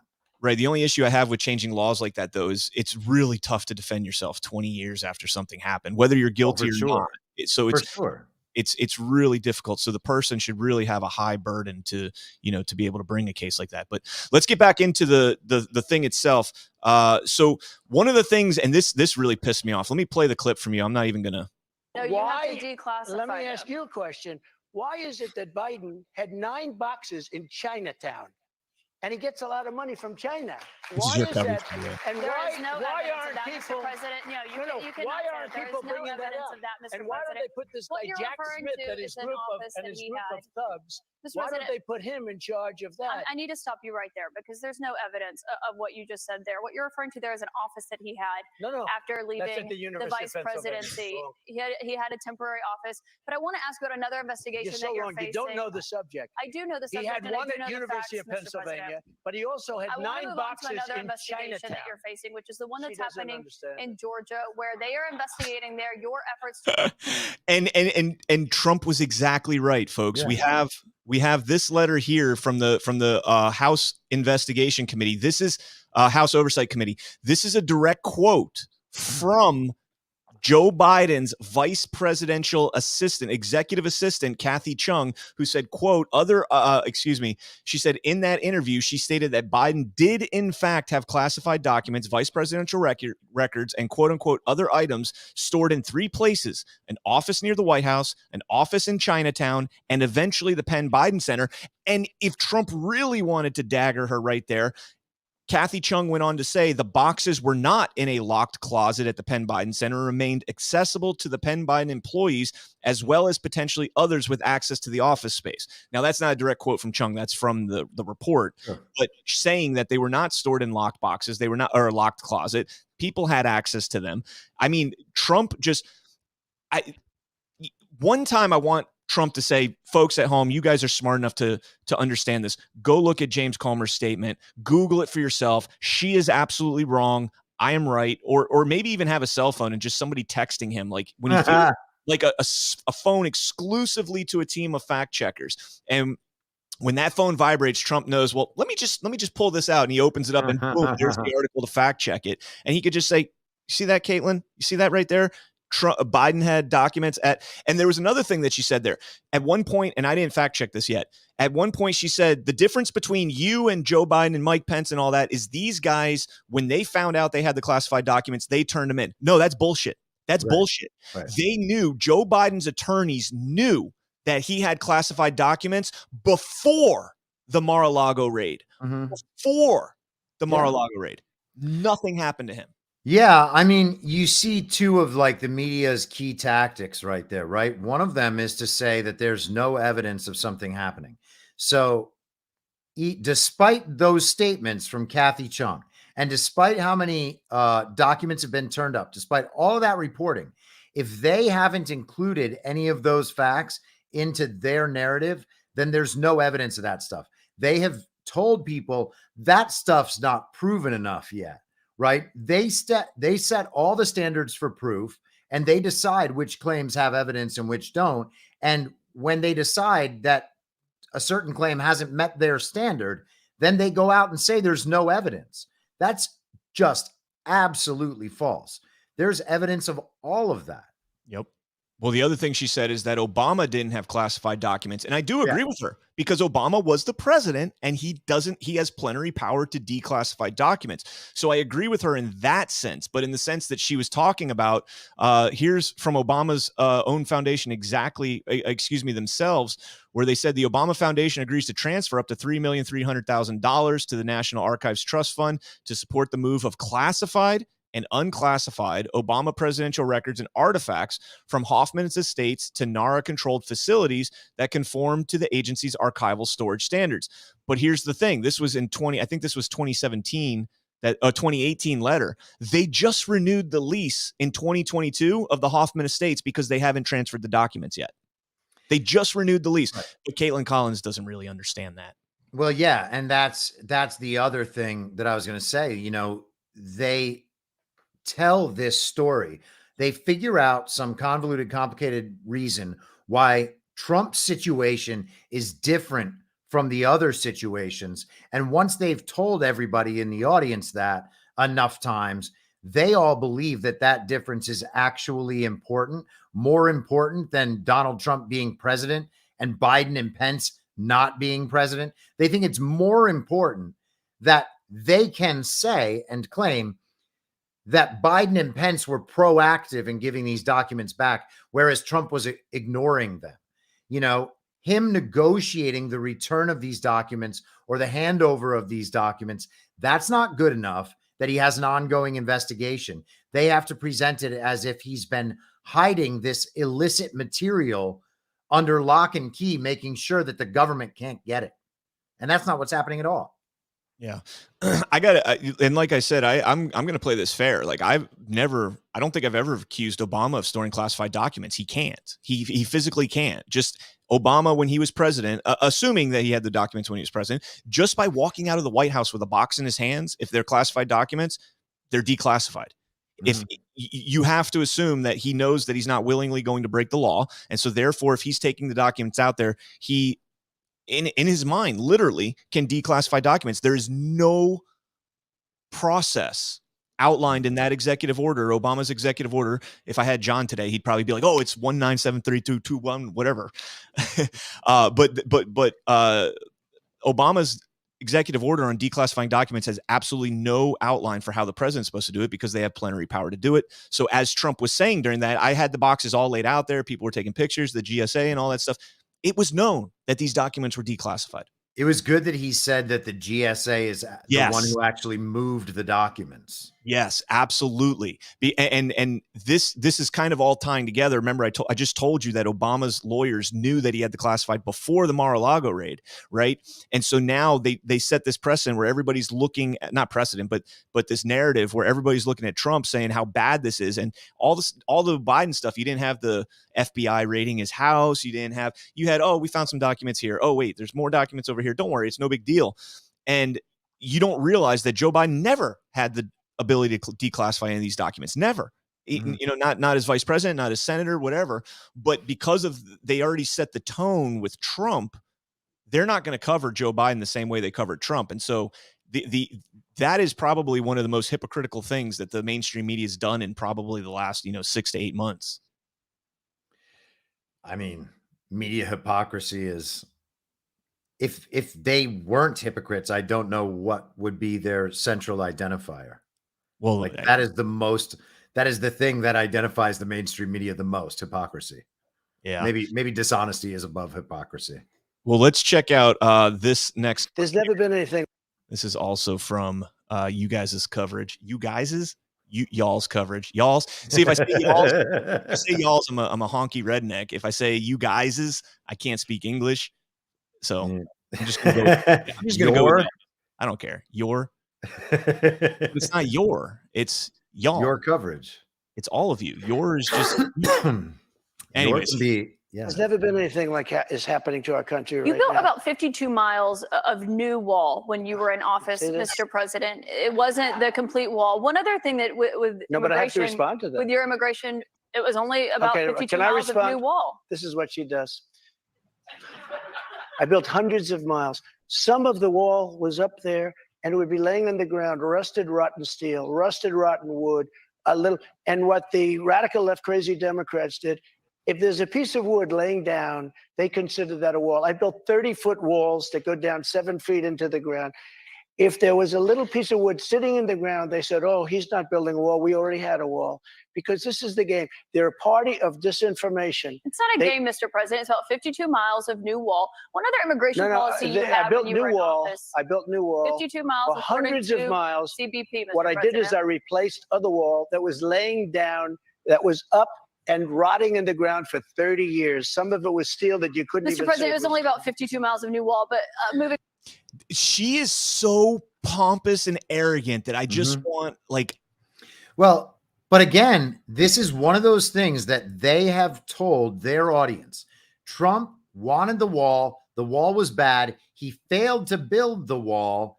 And so he's also incompetent at being bad, right? That's their whole story. So they are specifically saying new wall, which means there wasn't any border restriction where his wall was built. That's what she's talking about. And he's making the point, as we see these pictures on screen, he's making the point that this is what they were counting as the wall before. And that's what they have to count as wall to say that he only put up 52 miles of new wall. Which one, Chris, where are you going to cross right there? Are you going to jump over this right here? Or are you just going to kind of do like the old leg up? I love it. I love it. I mean, this woman is absolutely deranged. Yeah. And not only that, Chris, she mentions specifically the U.S. Customs and Border Patrol said that you built 52 miles of wall. Well, here's the report that she was referring to, and it does say 52 miles of wall right here. New primary wall. New primary wall, new secondary wall, new primary wall, and this is in. But look, yeah, exactly. In place of dilapidated and or outdated designs. Does it say replacing old wall? No, it says new primary wall. Yeah. Then over here it says in locations where no barriers previously existed. Yeah. So it depends on what you count as a barrier, and when you count those cross sticks set up, that like that little gate you have, that is what they referred to as barrier before. Right. You know what those were? Those were old World War II. I forget what they call them, but they put them on the beach so that the landing craft couldn't drive up on the beach. That's all that is. It's like Germany's like, hey, we've got all this scrap metal laying around, and the United States is like, let's just put them on our border. But here's from DHS.gov. DHS and Custom Border Patrol celebrate 400 miles of new border wall. So who was accurate here? Trump, who said 400 miles or hundreds of miles, or the woman that said 52 miles like 4 times in the most pompous, arrogant, idiotic way? That woman is a moron. I'm sorry. I try to be polite with people. That woman is an idiot. There's but that may well be true, right? I wouldn't dispute that at all.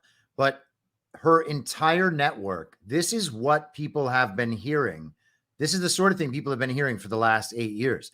They figure out some technical way to say that Trump is not telling the truth. Then they pretend that their version is the only truth. They know that their viewers are not going to look into the details and not going to look into the nuance, because they are happy to have something they can say to Trump supporters to tell Trump supporters they're stupid. No, commies, it's you. Bingo. Let's check out this clip right here regarding the J6 event. Back to what happened on that day. You said you weren't. Say that. He has testified that, Mr. President. He did not say that. But you said you weren't very involved that day. You did tell your supporters to come to Washington. You tweeted about that. Hold on. Before we get into that, Chris, she was closing up her conversation about Chris Miller right there. Yep. And saying that Chris Miller said that he was not ordered to deploy troops to DC. That's not what Trump was claiming, though. Trump said he asked Pelosi if she needs National Guard. He asked Bowser, yep, if she needed National Guard. And here's what Chris Miller says in his book, because I've read his book. Okay. And here's what Kash Patel has said, because I've read Kash Patel's testimony to the J6 committee. Donald Trump approved 10,000 and even upwards of 20,000 National Guard troops on January 3rd. He made them available to the Secretary of Defense, and he asked Nancy Pelosi, because she's in charge of Capitol security, and Muriel Bowser, because she's in charge of Washington, D.C. security, if they wanted the troops. They wrote a letter and said no. Those troops were always made available. Always. They were always available. Chris Miller could call them in anytime he wanted. He gave the authorization in advance. And so on that day, now CNN is claiming that Donald Trump didn't call the National Guard in. Donald Trump already made them available so that Chris Miller could call them in. CNN did a documentary. It was actually filmed by Alexandra Pelosi, who's Nancy Pelosi's daughter. She had a documentary film crew in the Capitol on January 6th. Nancy Pelosi had Bring Your Daughter to Work Day on the insurrection, right? In that documentary, and this is how people on Twitter and in mainstream media covered it, they said that Nancy Pelosi was the president that day. Nancy Pelosi was the president. Look at her leadership. She's the one who saved the Capitol. She's the one who called in the National Guard. Well, how the hell did she do that? It's because Donald Trump already approved them days in advance, and Chris Miller was able to activate them at any moment he wanted. That's what it says in his book. That's what it says in Kash's testimony. That's the truth. And Caitlin Collins doesn't know that because, once again, they've created a convoluted and complicated explanation as to why Donald Trump is wrong no matter what he does. Yep. I was in, DC on January 6th. I did not go to the Capitol. I went back to my hotel room. But one of the things I saw on January 5th, we got there a day early, walking around and everything. One of the things I saw back then was there were National Guardsmen on every single street corner. There was like a squad size element at least on every street corner, because the woman that I went there with is a veteran.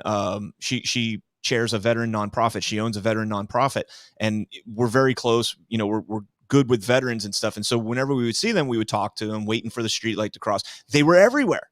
And then on January 6th, completely gone. Wow. So let's jump into the rest of this little blurb from the debater, the Democratic nominee for president. back to what happened on that day. He You said did you not weren't. say that. He has testified that, Mr. He did President. not say that. But you said you weren't very involved that day. You did tell your supporters to come to Washington. You tweeted about it, about that speech that happened on the rally. Am I allowed to say that? When they went to the Capitol and they were breaking into the Capitol, smashing windows, injuring police officers, why did it take you 3 hours to tell them to go home? I don't believe it did. Oh, let me pull it out. I have to pull it out. Damn. It was at that moment that Caitlin Collins knew she was slayed. So if you look at on January 5th, the day before, I said, please support our Capitol Police and law enforcement. They are truly on the side of our country. Stay peaceful. Stay peaceful. This was the day before, and this was in the form of Twitter. Now use Truth Social. I think it's far superior, okay? I hope everybody's on Truth. If you look January 6th, this is before 2:30. I am asking for everyone at the U.S. Capitol to remain peaceful. This is right after, as it was happening. But what happened is they took it down. I don't know why. I think they took it down because it was so good. They didn't like it being up there. I am asking, and we didn't know until I got it back, because now I have 90 million people waiting for me to go back, but I'm on Truth and I'm staying on Truth. Listen, I am asking for everyone at the U.S. Capitol to remain peaceful. No violation. We want no violation. We want no violence. Remember, we are the party of law and order. Respect the law and our great men and women in blue. Thank you. That was at 2:30. That was very early. Mr. President, I looked at the same timeline that you did. No, but you didn't report that. You know why? Because it was we did report down. it. I was reporting that it was taken down and it wasn't. But when it was, I mean, that was just like the ultimate right there. Yeah. I mean, if there was a time when Trump pushed back against the seditious conspiracy charge that he's bound to face in the coming months, maybe even weeks, that was a pushback right there. At 2:30, before 2:30, he actually says, at 2:30, about 25, 30 minutes after the breach had occurred. Now, granted, he's the president of the United States. He's not sitting there watching TV. He's got a lot of stuff going on. Mm-hmm. He tweets that out. And that's not good enough for her. That's what she should have said. That wasn't good enough. You should have done something more. If she would have said that, okay, that's your opinion. Mm-hmm. But don't say you didn't do anything. You sat there for 3 hours and then finally put out your video. Yeah, that's what they've been claiming the entire time, though, because the whole story falls apart if they admit that they're wrong about any of these pieces. That's why all the pieces are there. They have to cover up every little hole in their ridiculous falsehood. Yep. Let's we talked about Brian Stetler earlier on in the show. Let's check out this little clip here that he posted on Twitter. And I love the reaction from the audience talking about this. We weren't living up to the Constitution. I was just saying there's no evidence of that election fraud. You did once tweet. You're supposed to say that, but I'm glad you say that. But look, that was a horrible election. That was a horrible election. And unless somebody's very stupid, and I know you very well, you're not stupid at all.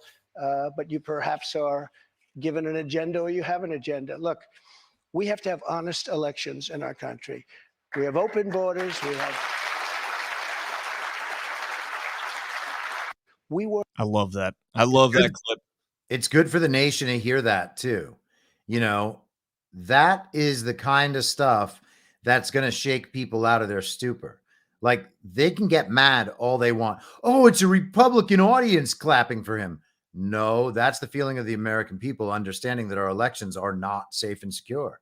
Right. Over 60%, Rasmussen polls. It's been consistently around or above 60% for the last almost year now, maybe even longer. Yeah, man. Yeah. It's been like 2 years. I remember it being 55%, probably like middle of 2021. April 2021, I think, was the first time the report came out that it was over 50% of all people, so obviously Democrats are lingering around 35%, 30 to 35%, which is still an impressive number. Yeah. I mean, that's a really impressive number. I mean, we saw Biden's approval rating with Republicans is 16%. So more than double the Republican approval of Joe Biden, more than double that. And the Democrats thinks the elections are not free and fair. Yeah. And I mean, if that number was 10% in a functioning country, a well-functioning country, the way our country should be, if that number was 10%, that would be a threat to our constitutional order.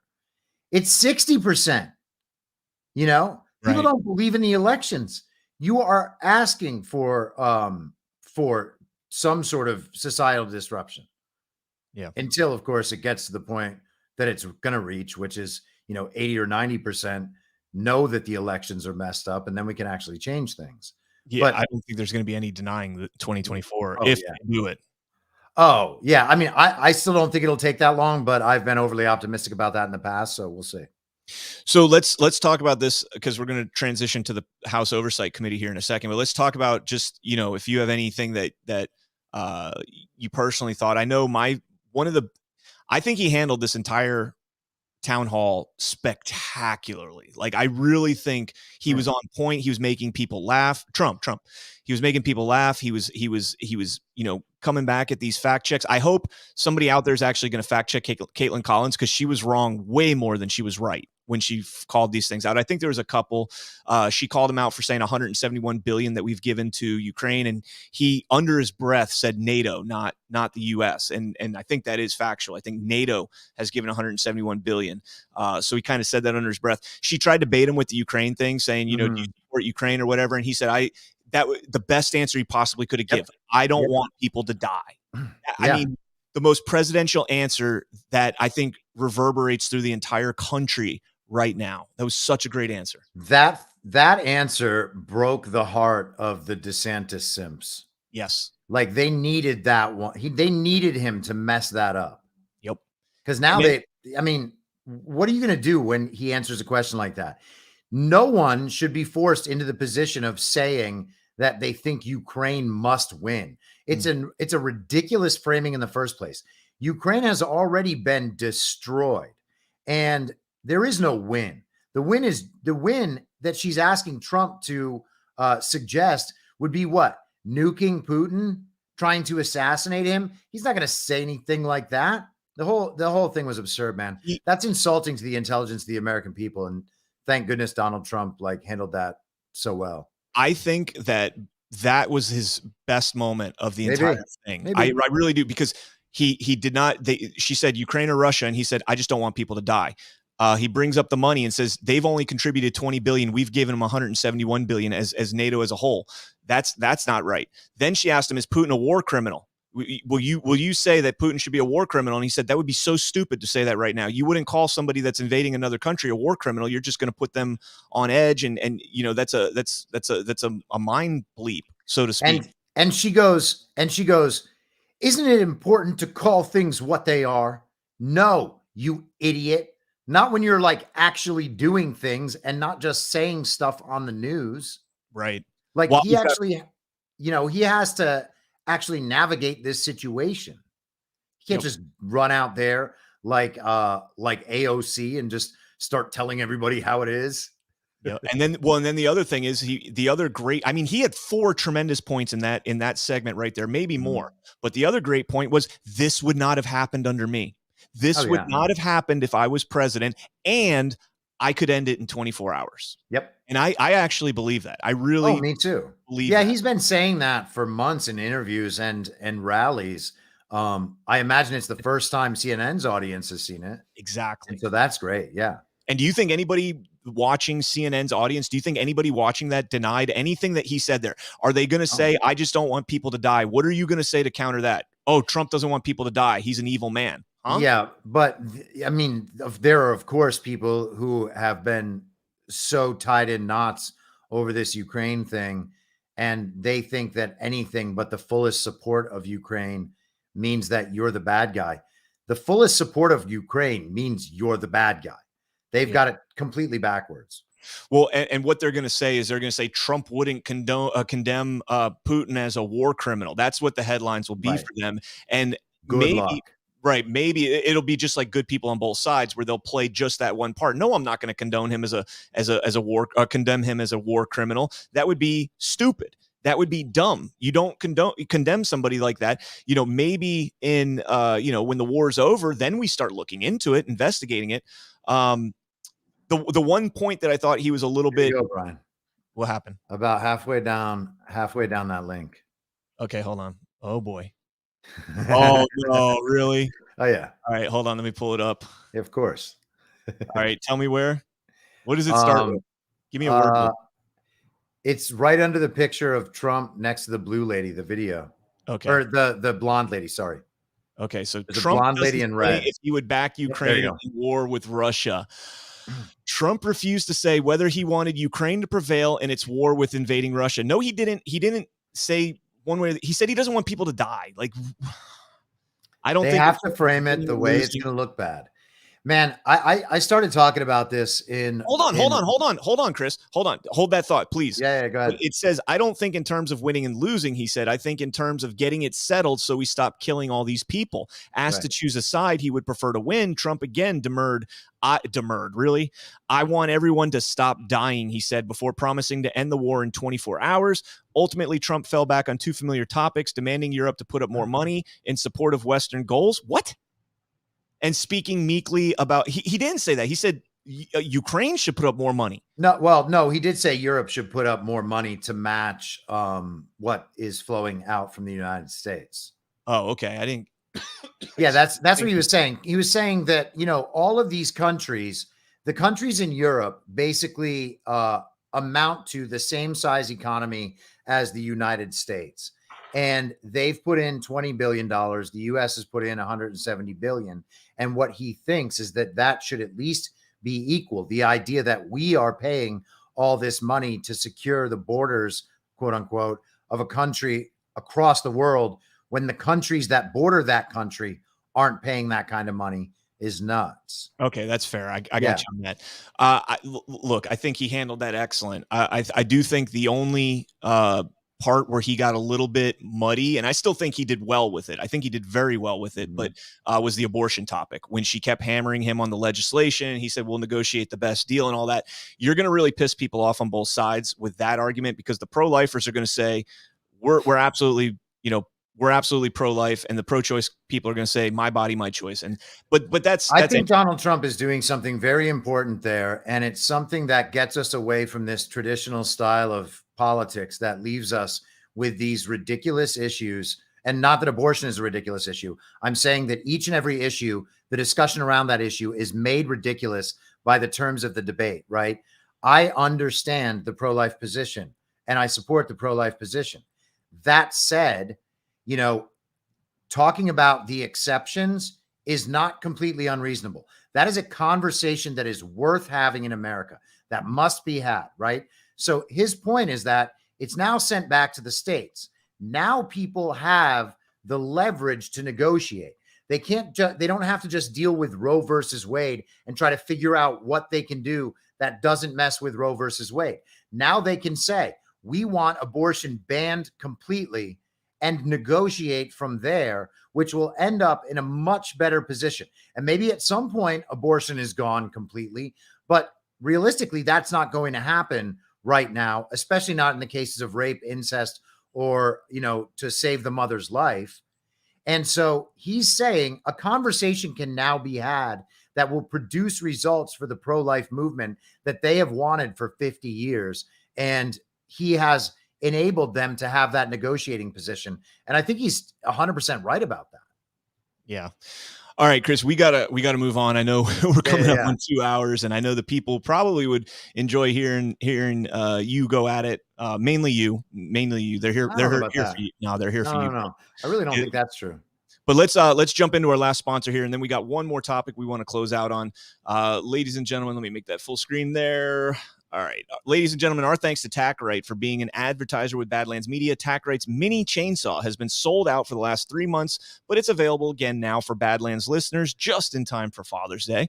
This handheld mini chainsaw has multi-use functionality around the house for camping, landscaping, and other small jobs. We all know it's no fun lugging around a full-size chainsaw. Having this mini chainsaw on hand for the small jobs will make everything easier. The TackRite mini chainsaw is designed with precision to cut through hard wood and will save you time on small jobs. It's the perfect size to take camping or on vacation.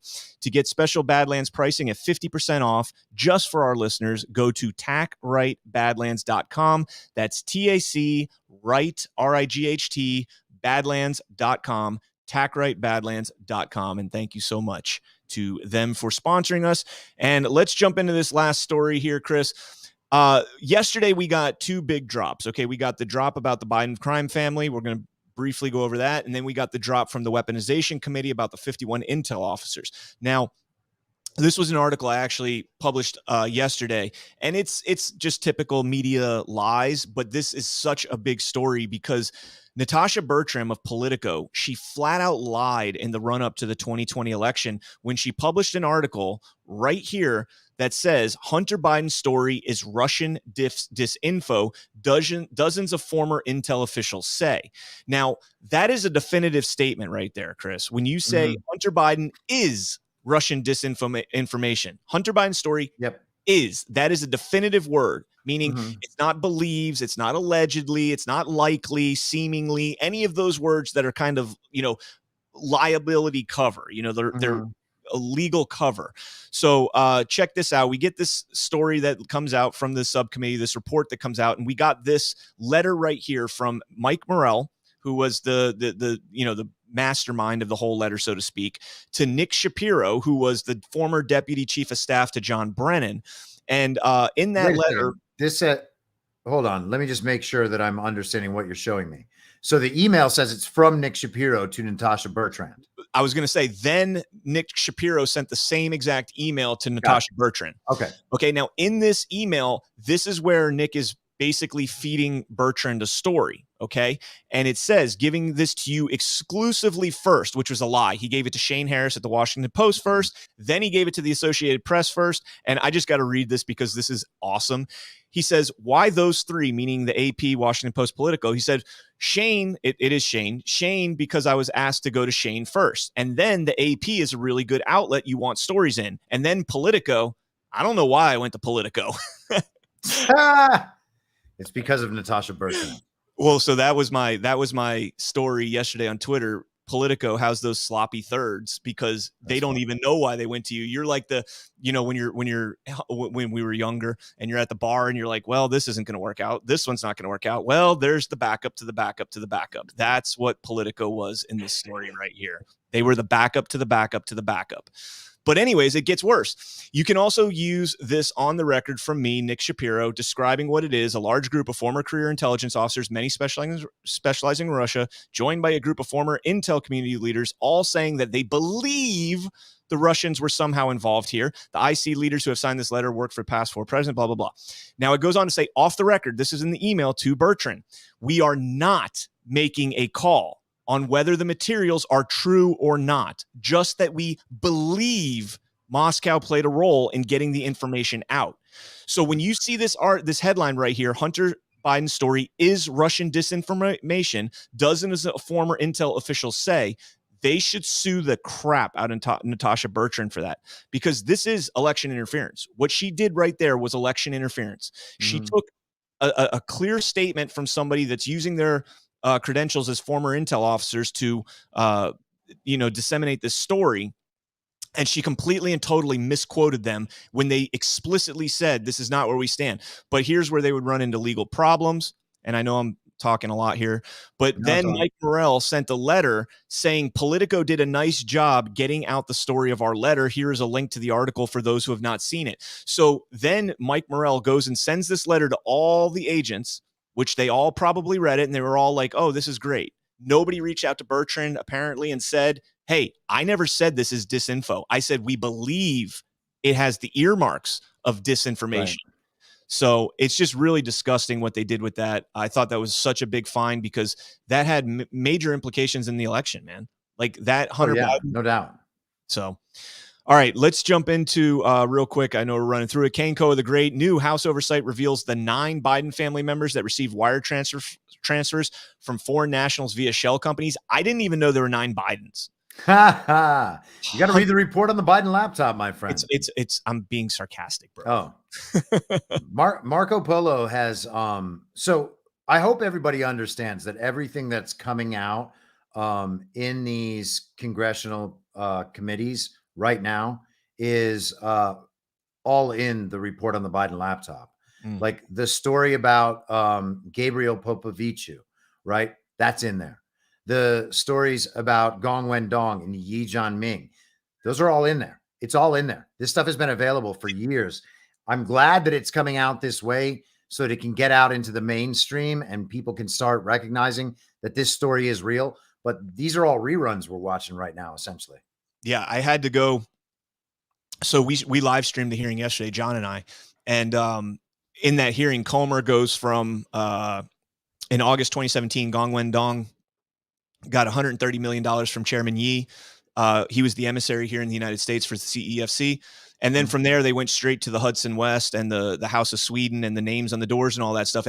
And Comer completely and totally skipped over what we published on Gateway Pundit, what I published, and John, found through digging, where Joe Biden, Jim Biden, Hunter Biden, and the other Jim Biden all went to Ireland in September of 2017, 4 days before the House of Sweden putting the names on the door and here's a key for my partners and all that stuff. 4 days before that, the four of them or the five of them went to Ireland, met with Mervyn Yan, who was one of the high-ranking executives in the CEFC, met with Mervyn Yan in a secret location because this meeting was so secretive they couldn't do it in their own office, in Jan's own office in Ireland. And from there, I mean, there's a whole ordeal with the Rosneft transaction, the Russian oil company that was going to merge with, or that CEFC was going to buy a 15% stake in. That to me is the implication that Joe Biden knew exactly what was going on with all of this. That is, to me, that is the most glaring evidence that Joe Biden actually knew about all this going on there. And Hunter Biden goes on to say that the Rosneft deal is almost 100%, for certain. It didn't end up going through, but yeah, just some massive, massive findings out of the House Oversight Committee. I think the best evidence that Joe Biden knew what was going on is that it is absolutely impossible that he did not know what is going on. Seriously. That's the best evidence. You actually don't need anything on paper. I'm so sick of these ridiculous evidentiary standards that we pretend are real for some reason. Like, these standards have been developed over time. Oh, you have to have this and this and this and this and this and this and this to prove that he did the only thing he could have possibly done.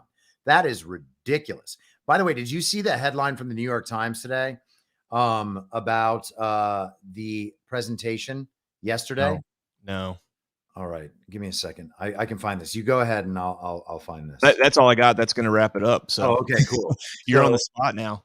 Oh, well, that's all right. So while you're looking that up, I mean, everything that we're finding out. First off, I didn't know it was $10 million that they've gotten so far. So that was a little bit new to me. There are millions and millions and millions. Oh, I know it's all over the place. Yeah, this is not a full accounting of what they've done. Well, here's the thing. It's clear to me is they said Gong Wendong got $130 million from Chairman Yi while in the United States.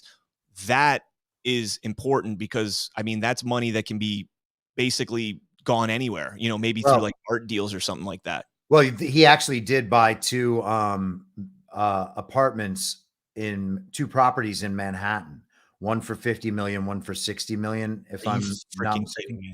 Yeah. A lot of this is in the memo. This from the New York Times. Yeah. This was yesterday, today, or this morning. Yeah, I guess this morning. Yeah. House Republican report finds no evidence of wrongdoing by President Biden. After months of investigation and many public accusations of corruption against Mr. Biden and his family, his first report of the premier House GOP inquiry showed no proof of such misconduct. Isn't that incredible? I mean, it's only proof of the misconduct. They've got the bank statements in there. They've got the transactions traced. I went through the memo yesterday in the afternoon. In fact, here it is right here. I'm going to put it in the chat in case anybody wants to check it out. That's wild, man. This is the Comer memo from yesterday. Oh yeah, I read that.